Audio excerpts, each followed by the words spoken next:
Ano reaction ni Auntie Claire? Tingnan natin kung ano reaction ni Auntie Claire, ha? O, eto na. O. Auntie Claire, pasok. Yusek, good morning. Yusek, ano po ang opisyal na assessment ng Malacanang sa naging takbo po ng unang 3 araw ng impeachment trial? Hindi po mandato ng ehekutibo ng palasyo ang mag-assess sa nakaraang 3 araw. O, diba? Sinabi niya, dito muna tayo sa impeachment. Kasi yung sagot naman niya kay Mayor Baste, na ano niya rin yan na matatakil niya yan. But anyway, sabi niya, hindi sila dapat nagbibigay ng assessment. Sinabi niya, ganito kabobo ito si Claire Castro, hindi kami dapat nagbibigay ng assessment. Which is, yun naman talaga yung tama. Why? Kasi ayaw mo, as much as possible, naisipin ng taong bayan na kayo ang nagpasimuno nito. Malacanang ang nagpasimuno nito. Besides, si Inday Sara is part of the executive. And ikaw, parang nangyayari kasi is, yung Congress is attacking the executive through Inday Sara. So dapat ikaw bilang isang member, bilang isang executive official ng Bayang Pilipinas, dapat medyo ang leaning mo is doon sa opisina ninyo, doon sa grupo ninyo, which is the executive. But dahil nga naniniwala kayo sa rule of law, and wala naman nagsasabi that impeachment is not in the Constitution. It's unconstitutional. Hindi naman. Yung proseso ng ginawa nilang impeachment kay Inday Sara is unconstitutional, but the impeachment itself is constitutional. So, dapat talaga hindi sila nagbibigay ng statement. Yun ang sinasabi niya, wala daw silang assessment. Because they should not assess dahil nga they're not part of it. Tingnan mo, yun ang sinabi niya. Tapos Na hearing sa impeachment involving the Vice President.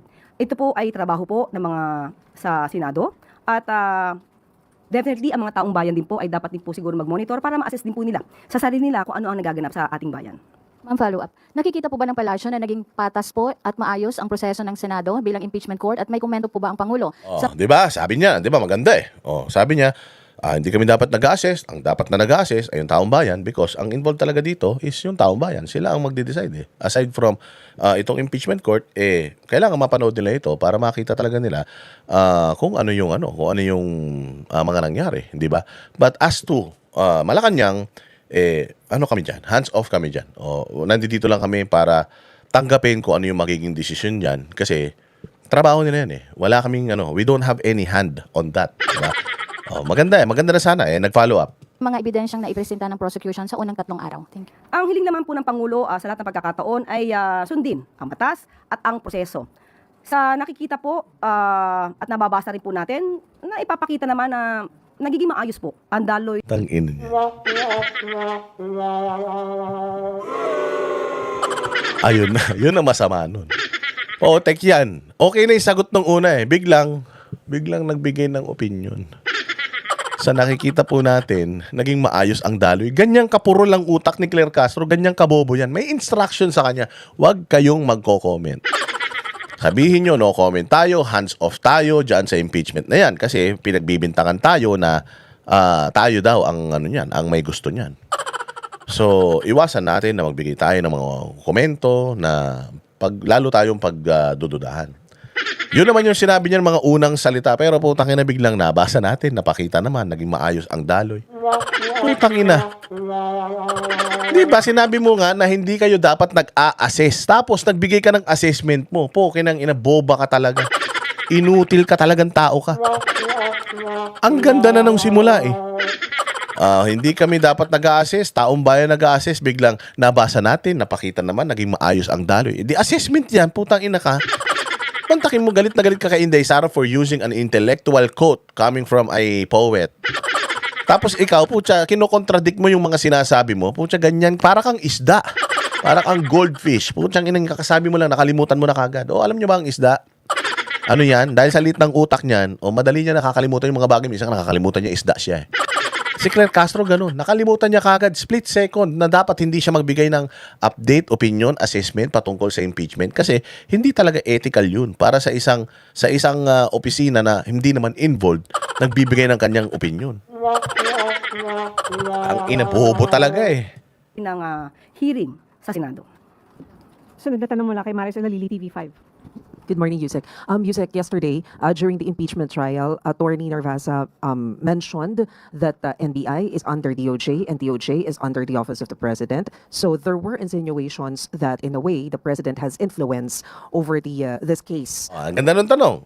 DOJ has, President has the influence over this case. Ako, kung ako spokesperson, how will I answer this? This is how I'm going to answer it. Again, it's within the powers. It's within the Senate impeachment court's decision whether itong mga insinuations na ito is yung believable. It's up to them. Nabanggit man yung mga pangalan natin dyan. Again, we stand firm that we should not make any statement about the impeachment because we do not have any hand on that. Wala kaming control diyan. Comments whatsoever, wala. Because again, ayaw namin na ma-impluwensyahan ng executive kung ano yung desisyon magiging desisyon ng Senado. Gusto namin maging independent sila. So, no comment. Yung sinasabi ng presidente, involved sa atake kay Inday Sara, no comment kami dyan. Let the senators decide whether totoo ba yan o hindi. Di ba? Ganun lang, kasimple. Ano sagot ni Abno? Vice President, how would you like to respond to that? Yung bang gusto niya iparating? Nag-i-insinuate ba siya na mayroong kinalak? Putang ina, bumulwak na. Bobo talaga, no? Ang bilis talaga niya mag-break ng karakter. Alam mo kung bakit? Putang ina, kasi bobo eh. Alam mo, sabi nga nila, when emotion is high, intelligence is low. And this person always has a high emotions and always consistent. Meron talaga siyang low IQ. Oo, low intelligence. Firm siya in the beginning. And then, ang dali niyang ma-trigger sa mga tanong ng mga reporter. Dapat ikaw ang may control sa mga reporter. Dapat ikaw nagko-control sa kanila na, Madam, as much as I want to comment on that, let's leave it to the senators. May tanong na naman. Follow-up question po. Ganun. Again, our position is we should not make a comment about it. Let's just wait for the process to roll. And let us wait for their decision whether it's sufficient, insufficient, guilty or not guilty. It's up to them. We're just here as spectators, and we cannot give you any comment, statement because we are not in the position to. Simple as that. Tapos kagad yung press conference. Putang ina yan kasi epal ito. Sabik ito sa aruga, sabik ito sa sabik siya sa yung atensyon ng tao dahil alam niya 2 years na lang, tain na naman ang tingin sa kanya ng mga Pilipino. Isang taon na lang, wala na sa posisyon si Bongbong Marcos. Wala nang silbi ito. Magtatrabaho na to sa TV5, sa ABS-CBN, sa GMA, magtatrabaho na to doon. Magiging normal na news personality na lang ito dahil lang para meron silang pinagtatawanan, ganun, naipapit sila. Bobo man to, wala mang utak to. Ang bilis niya mag-break ng karakter. Sabi ko nga sa iyo, napakasimple lang ng trabaho ng spokesperson. Sabihin mo ano yung mga magagandang nagagawa ng administrasyon. Kung hindi mo alam yung sagot sa tanong sa iyo, balikan mo sila, humingi ka ng sagot doon sa mga taga-gobyerno. And then, yung nakaraang question about this, ito yung sagot. Kung may follow-up question kayo, let's park it. Ipaparating ko ulit sa kanila. Yun naman trabaho ng isang spokesperson. Wala kang sariling opinion because ikaw nga ay mouthpiece ng bobong presidente. Pero ginagawa niya pa rin. I mean, putang ina niyan, maniniwala ka sa tao na to. Yung trabaho niya, hindi niya alam kung paano niya gawin. Wala, napakahina nitong dapat pa ba natin pinapansin to? Okay lang. Wala mo kasing balita, kaya kailangan pansinin na lang tayo itong mga ulul na to. Baka akala nila ang gagaling nila Pero lagi natin sinasabi sa inyo na sa totoo lang, sa dami ng issue, sa dami ng taka sa gobyerno, tangina, mag-focus lang tayo rito. Solve na tayo, pero hindi. Hindi kailangan talaga pansinin din itong mga ganito kahit na nakakasawa na. Kailangan pa rin natin gawin to keep the fire burning sa puso ng mga Pilipino. Putang ina ng mga tumantakay mo, pasweldo mo yan, palamon mo yan. Lahat ng damit niyan, makeup niyan, pati yung shampoo niyan, puta lahat galing sa atin. Imagine yan. Tapos papayag tayo, ginagago-gago tayo niyan. Di gaguhin din natin. Natin hintuan itong mga ulul na ito. Tama ng Pangulo sa pag-imbestiga patungkol sa pagbabanta ng Vice Presidente sa kanyang buhay? Well, there were questions about it. Unang-una po, hindi naman po talaga dapat ma-question ang sitwasyon po ng NBI. Dahil alam po natin ang NBI, kahit wala pa pong pagbabanta, ang Vice Presidente ay andun na po ito ng DOJ. At ang DOJ po ay parte ng ehekutibo. Para ipakita at nag-insinuate na may kinalaman ng Pangulo sa pag-iimbestigang ito ay ang Galit ka. Ba't gigil ka? Bakit ang bilis mo magsalita? Ba't ang tapang-tapang mo? Bakit nung hinarap ka ng mga OFW sa Canada, ba't tatameme ka, nagsumbong ka pa sa polis? Hindi ka naman pala matapang. Tangina, diyan ka lang pala sa podium matapang eh. Yan ang problema sa inyo eh. Pagka nasasampal kayo ng katotohanan, puta, napipikon kayo eh. Kasimple-simple naman yung tanong eh. They're insinuating that the president is behind this dahil siya ang may hawak. Then sasabihin mo lang naman it is the burden of proof is with the accuser. So if they're accusing the president of that, then they're in the right avenue to prove na the president has a hand on it. Nasa sa kanila na yan, they have to prove it. Kasi kami, we will deny it. Ganun lang naman kasimple yun. But then again, it's up to them. Nandiyan na sila sa korte. So, kung ano yung ebidensya na meron sila, to prove that, just show it there. Kami naman, naniniwala naman kami sa capacity ng Senado para, desisyonan ng lahat ng mga ito. So, nasa sa kanila, as simple as that, di ba? Ito yung kung ano-ano pa sinasabi, nagmamadali pa magsalita. Tangina, akala mo kagaling-galing eh. pinakamababa sigurong klase ng argumento. Ang NBI po ay may sariling mandato. Kung mayroong nakita at napatunayan naman po na may pagbabanta mismo sa buhay ng Pangulo at hindi lang naman isang tao, 2 tao nakakita nito, buong mundo ang nakakita ng pagbabanta sa buhay ng Pangulo. At buong mundo, sinasabi na it's not even a grave threat, direct threat. It's a conditional threat. Kahit nasabihin nyo pang walang conditional threat, tangina. Ano yan? Lahat tayo when we are emotional, nakakapagbitaw ng mga ganyang salita. Tama ba yun o mali? Minsan tama, minsan mali. Pero impeachable ba yun? Hindi. Impeachable ba yun? Hindi. Kasi putang ina naman, kalinaw-linaw eh. Kalinaw-linaw eh. If, huwag ka mag-alala sa buhay ko pagka namatay ako, at pinapatay nila ako, may kinausap na rin akong tao na patayin sila. Halimbawa, si Inday Sara namatay sa dengue. Na lumabas, dengue. Mag-activate ba yung sinabi niya na patayin mo rin sila pag namatay ako? Hindi. Hindi. Kasi dengue kinamatay niya eh. Pero pag namatay ako at pinapatay nila ako, alam niyo naman yan eh. Pagka bigla nagkaroon ako ng bala sa utak, bigla sumabog yung kotse ko, putang ina, alam na natin kung sin may pakana niyan. Sabi nga nagsusumbong siya sa taong bayan. Nagsusumbong siya sa taong bayan na if something happens to me, singilin niyo sila. Because walang ibang gagawa nito kundi sila. Ganun lang naman yun eh. Plain and simple.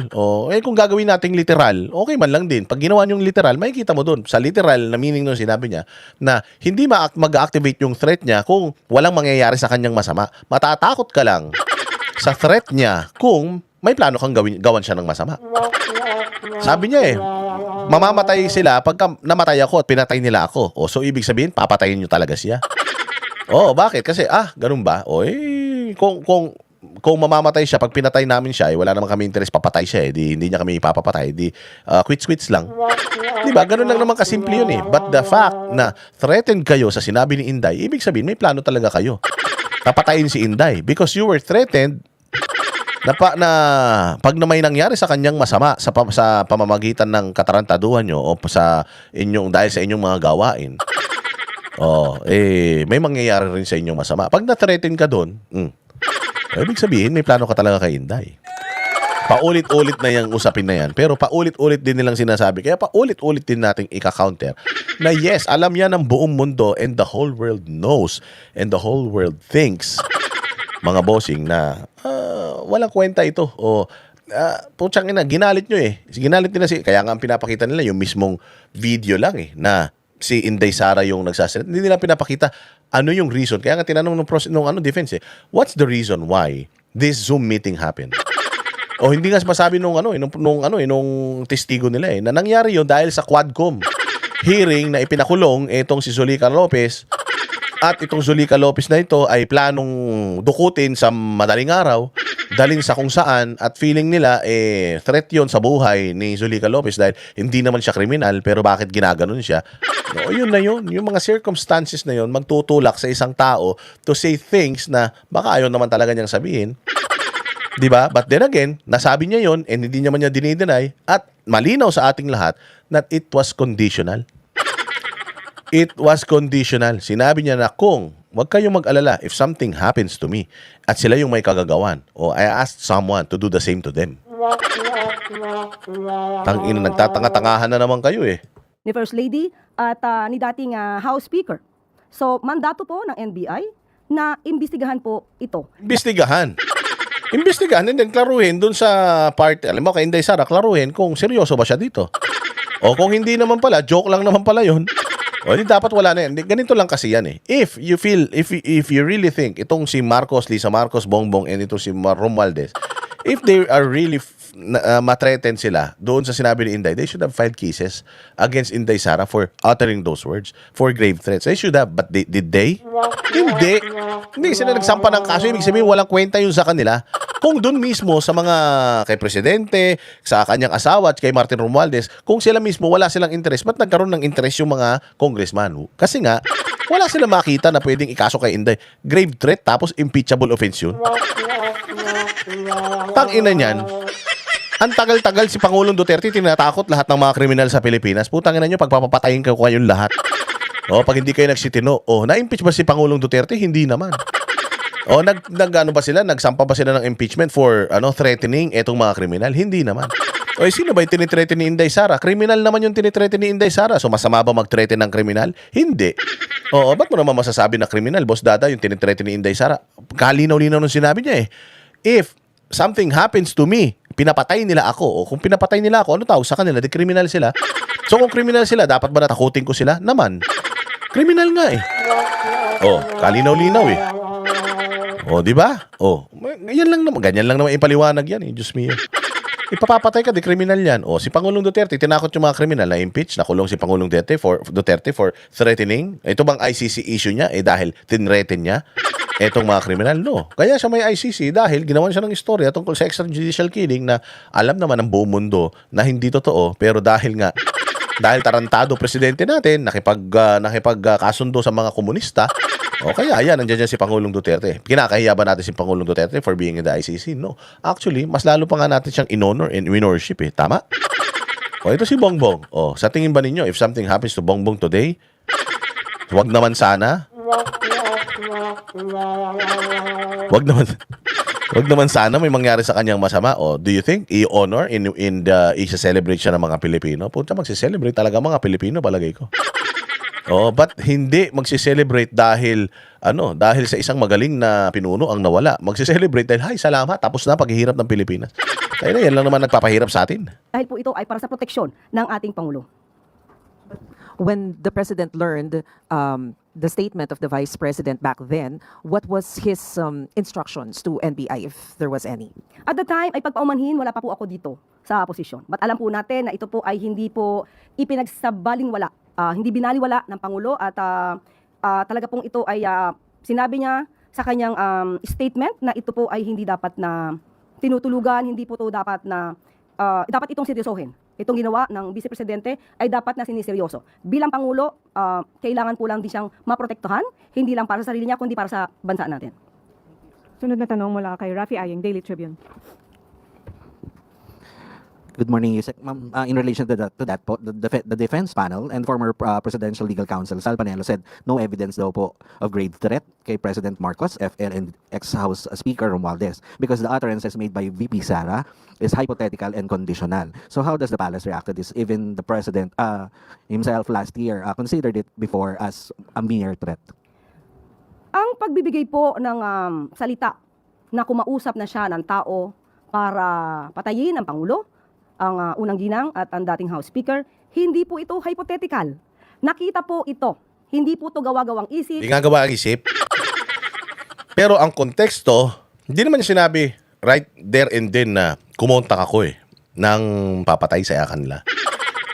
Ang konteksto ng issue na yan, o yung buong konteksto nung statement na yan is, if something happens to me, pag pinapatay nila ako, kumausap na ako ng tao. Asawa ko, pwedeng asawa niya. Pwedeng mga kapatid niya. Di ba? O pwedeng anak niya. Na pag may nangyari sa akin, pagiganti mo ako. Pag pinatay nila ako, patay mo rin sila. May threat doon? Wala, kasi pag pinatay nila ako. Ang dami. Alam niyo, Kami nga mga vlogger, nuknukan ng dami ng death threat sa amin eh. Pero alam ko kung anong mga death threat yung siseryosohin ko. Halimbawa, may nag-comment sa akin dito o kaya mga post ko sa social media. Sabi nila sa akin, huwag ka magpakita, babaraling ka namin. Na ano ba ako doon? Kinabahan ba ako doon? Hindi. Ganito kasi yan. Kung may masamang gagawin sa'yo, gagawin nila yan without even saying it. Oh, ang mga kriminal ganyan. Magpapaalam pa ba yan sa'yo? Pag ikaw umalis ng bahay mo, nanakawan namin bahay mo. Wala naman sigurong magnanakaw ng mag-apaalam pa o kaya mag-aabiso beforehand. Hindi ba? Oh, kung gagawin yan, gagawin na lang yan. Ang dami ko natatanggap na ganyan. Oh, wag tayo magpapangita. Pag nakita kita, yari ka sa akin. Ito si Boss Dada, dapat to. Tinutumba na to, isang bala lang to. Si Boss Dada, ganito. Pakarami kong mga kung ano-anong bashing and death threat. Diyan. Siniseryoso ko? Hindi. Bakit? Tangin na. Lahat dyan, puros talk shit lang yan. Lahat dyan, puros matatapang lang yan sa keyboard. Matatapang lang yan sa mga social media mga yan. Pero pag nakita ko ng mga in person, maniwala ka, maiihis sa salawal yung mga yan. Oo, mga bossing. Sabi nga nung nung nasa Hong Kong ako, may nagtanong sa akin, boss, paano nyo pinoprotektahan yung sarili ninyo? Sabi ko, dasal. Yun lang, dasal. Pinasok ko man to eh. Pinasok ko tong trabaho na ito. O itong advokasya na to, pinasok ko. Alam ko na delikado. O natatakot ba ako? Something might happen to me? Kasama to eh. Package deal to. Hindi naman pwedeng. Hindi ka naman katulad ni Bongbong Marcos na naging presidente tas ayaw magtrabaho, di ba? Gusto lang maging presidente, yung trabaho ng presidente, ayaw. Hindi naman ako ganun. Pumasok ako sa trabaho na ito na bagamat napakadelikado, pero alam kong napaka-importante ng role na gagampanan ko sa komunidad natin. Tinanggap ko na yun. Mamatay ako bukas, ganun talaga buhay. Mamatay ako sa Makalawa, ganun talaga. Bakit? Kasi nga, yun yung risk ng trabaho natin eh. So, sabihin nito, papapatay kita, lagot ka sa akin. Seryosohin ko yan? Hindi. Saan ko na seryosohin yan pag nandiyan na yan sa harapan ko? Pag nandiyan na yan sa harapan ko, nakatutok na yung baril, magmamakaawa ko. Baka sakaling, hindi niya ako patayin. So I will deal with that pagka nandiyan na. But kung mga salita pa lang yan, baliwala yan. Ako, normal na tao ako eh. Si Bongbong Marcos, putang ina, matitreatin yung buhay mo. Sandamukal ang security mo. Buong polis at sundalo nakabantay sa'yo. Matatakot ka sa buhay mo. Una-una sa lahat, natatakot ka sa buhay mo. Bakit may mga threat sa buhay mo? Siguro, hindi ka nagtatrabaho ng maayos. Kung hindi ka nagtatrabaho ng maayos, anong dapat mong gawin? Dapat mong gawin, magtrabaho ka ng maayos. Di ba? Gago ka pala eh. Hindi po ito pantasya. Sinabi ko ito at mismo si Vice Presidente ay hindi pinapasinungalingan ang kanyang mga sinabi. Wala naman talaga siyang pinasinungalingan eh. Kaya nagtataka ako bakit pinresinta nila ebidensya na yan. Hindi siya nagsinungaling. Sinabi nga niya, no joke. Something happens to me. If they kill me, I ask someone to kill them too. So ano masama sa sinabi ko? Maghihiganti lang naman ako pag may nangyari sa akin masama. At the end of the day, hindi nyo kayang i-twist yung ibig sabihin, yung meaning nung sinabi ni Inday Sara. Yes, there is a threat. Wala namang nagsasabi na walang threat eh. Pero is it a direct threat? No. It's a conditional threat. Yun yung pag-uusapan dito. Kanyang pagbabanta sa buhay ng Pangulo. So wala tayong pag-uusapan tungkol sa hypothetical. Hindi po yan hypothetical. Dahil mismo si Vice Presidente ang nagsabing, no joke. At patungkol po sa conditional, alam naman po natin, lalo-lalo na ang mga abogado. Nandiyan po nakasaad sa revised penal Hindi ka naman abogado eh. Sa kaso ng Kaliwag. Sinasabi pa siya, alam daw ng mga abogado. Hindi ka naman abogado. Abogado ka ba? Kung abogado ka man, baka sa papel lang yan. Pero sa kilos, salita at gawa, kilos na gawa pa. Sa kilos, sa salita at sa yung utak, wala kami nakikitang ni hint na abogado ka. Nakita namin palengkera ka ganyan. Bastos ka, yun lang. Versus People. Akin na rin pong babasahin. Kaluwag versus People ruled that in grave threats, the wrong threatened which amounts to a crime may or may not be accompanied by a condition. Hence, under Article 282, there are two forms of committing grave threats. First, when the implication of the threat upon the person, honor, or property or the family of a person is coupled with condition. And second, when the alleged threatening act or remark is not subject to a condition. So, ang grave threats ay pwedeng conditional or hindi may kasamang kondisyon. At sa cross-examination kahapon, nakita at naisiwalat Yan na naman eh. Sinabi mo na nga kanina, hindi kayo magbibigay ng statement eh. Tapos magbibigay ka ng, ng statement tungkol sa cross-examination. Paano ka maniniwala sa ganito? Sasabihin pa, alam ng mga abogado yan. Kasimple-simple, kinokontradict mo yung sarili mo. Hindi kayo magbibigay ng assessment. Tapos ngayon, sasabihin mo, naisiwalat kahapon sa cross-examination. Tangin na ka, hindi ka naman spokesperson ng impeachment trial ni Inday Sara. Gago talaga eh. Tangin na sa Claire Castro to. Wala talaga pag-asa to. Oh, wala na pag-asa. But anyways, yung pagdating dyan sa conditional, non-conditional, pagdating dyan sa bagay na yan, wala pa kasing ruling ang Supreme Court. So wala pang jurisprudence yan. Oh, it's up for debate. Oh, and ayun na nga, since it's up for debate, you have your opinion about it. Some people or other people has opinion about it. No, so pag-uusapan na yan dyan. Basta ako, naniniwala ako na ang ginawa na threat ni Inday Sara is not a direct threat. Yung ginawang threat ni Inday Sara is also, kumbaga, ang pinaguhugutan niya is yung current na issue na nangyayari at yung tanong sa kanya na hindi ka ba natatakot sa buhay mo. O, doon umikot yun eh. Hindi naman niya sinabi out of the blue. Bigla siyang tumayo sa podium at sinabi niya na, pag namatay ako, papapatay ko rin. O, may kinontract na akong assassin para patayin sila. Wala naman ganun. Tinanong siya tungkol sa kanyang safety at sinabi niya, hindi ako natatakot sa safety ko. And if something happens to me, no joke, I ask someone to do the same to them. Lalong-lalo na kung sila ang may kagagawan para mamatay ako. I talk to someone already and I ask that person not to stop until may paghiganti mo ako. It's actually not a threat. It's a parang nga lang siyang kwento. Kwento mo 'yan, tama ka diyan. Magaling ka diyan, kwento mo 'yan eh. 'Di ba? I mean, ganun tayo kabobo para lahat na lang ng mga bagay, siniseryoso natin. Tangina niyan. Wala na talagang pag-asa bayan natin Pilipinas kapag kaganyan tayo ng ganyan. Diyos ko po. Kami ang boses ng masa, hindi natatakot. Katotohanan lang, di kami nalulunod. Walang bahid ng sismis, lahat ay totoo. Kahit sino ka pa, pag mali ka babanatan ka. Walang pinipili kulay, wala kaming kinikilingan. Basta para sa bayan, kami lalaban. Pagtama